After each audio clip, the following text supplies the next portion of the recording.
বিশ্বকাপে খেলোয়াড় পাঠিয়ে ম্যানচেস্টার সিটির সর্বোচ্চ আয়।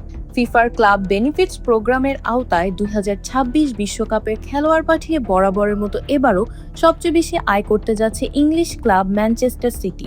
যুক্তরাষ্ট্রের সাময়িকী দি অ্যাথলেটিক্সের প্রতিবেদন অনুযায়ী টানা 3 আসর ধরে ফিফার এই তহবিল থেকে আয়ের শীর্ষে অবস্থান করছে সিটি। সিনট্যাক্স রিচার্জেবল ফ্যান দিচ্ছে টানা 7 ঘন্টা ব্যাকআপ। এবারের 48 দলের বিশাল বিশ্বকাপে ফিফার সিবিপি তহবিলের পরিমাণ 70% বাড়িয়ে মোট 35 কোটি 50 লাখ ডলার বরাদ্দ করেছে, যার মধ্যে 25 কোটি ডলারের মূল পর্বের ক্লাবগুলোর জন্য রাখা হয়েছে।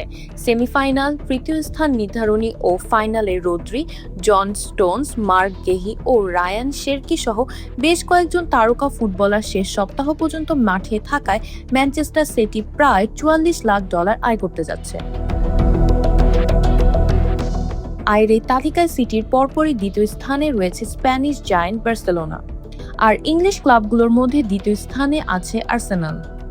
লিগ ভিত্তিক আয়ের ও সর্বাগ্রে প্রিমিয়ার লিগ 13% ফুটবলের যোগান দিয়ে ইংলিশ ক্লাবগুলো মোট 3 কোটি 42 লাখ ডলার পাচ্ছে, যেখানে দ্বিতীয় স্থানে থাকা বুন্দেসলিগা পাচ্ছে 1 কোটি 88 লাখ ডলার।